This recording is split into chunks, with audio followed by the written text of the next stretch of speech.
Danville has seen a lot of change over the past 130 years and is packed full of history. So let's go over the history of Danville, California and see what it was like there in the early days. And just as a reminder, I help tons of people buy and sell homes throughout Livermore, Pleasanton, Dublin, San Ramon, Danville, and Alamo. So to interview me, please call, text, or email me personally any time of the day. Danville was first populated by Native Americans who lived by creeks and camped at Mount Diablo in the summertime. Later, it was part of Mission San Jose's grazing land as well as a land grant called Rancho San Ramon. Around the year 1854, Danville was settled by two Americans who had come here for the gold rush. Daniel and Andrew Inman had purchased about 400 acres of land that they got with their mining earnings after living in Danville a couple years prior. Only 4 years later, in 1858, Danville already had several shops in the main town, but they wanted to establish a post office. Daniel and Andrew Inman wanted to name the town Inmanville, of course for their last name, but eventually landed on Danville.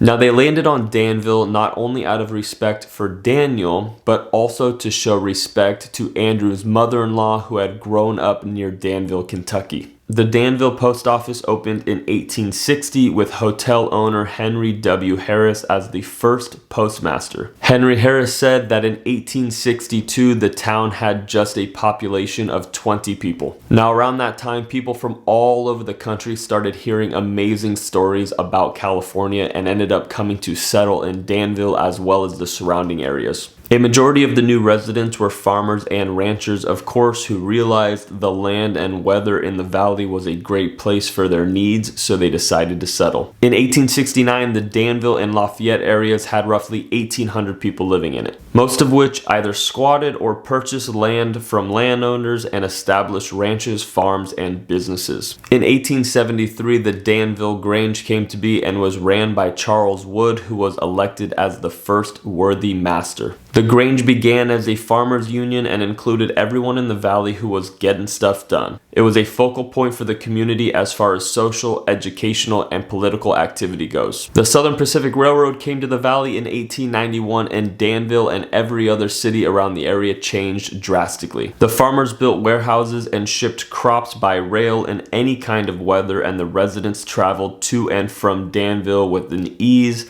that had not been experienced before. Prior to that coming to town, they only had one road in and out, and it was almost impossible to cross in bad weather. John Hart sold 8.5 acres of his land for the Danville station. He also subdivided and sold some of his land east of the Danville station, which shifted the town's focus to Hart's Ave from Front Street. Eventually, a bank, drugstore, saloon, doctor's office, and laundry facility joined the houses of early settlers lining the street. Improving the community was a huge focus for the current residents, and in 1910 a public high school district was organized and San Ramon Valley Union High School was built. And by 1915, the first paved roads and streetlights came to town. Now Danville continued to be a farming town into the 1940s. The whole valley had 2,100 people in 1940, growing to 4,600 by 1950. Developments such as Monterey and Cameo were built. The water and sewer districts extended their boundaries, and the new 680 freeway at the time changed Danville forever. As far as population goes, Danville had a population of 12,000 in 1960,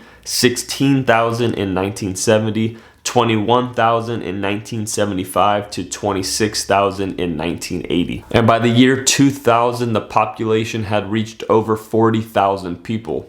The old days where everybody knew everybody was long gone. Today, we all know Danville as a place with amazing charm, well-maintained parks and streets, expensive housing, great public schools, and tremendous safety. Which was once just a small ranching town for early settlers to grow crops, has now become so much more than that. I hope you enjoyed this video on a little Danville history. I help tons of people buy and sell homes throughout the entire Tri-Valley area. So to interview me, call, text, or email me personally any time of the day. Thanks for watching. I'll see you on the next video.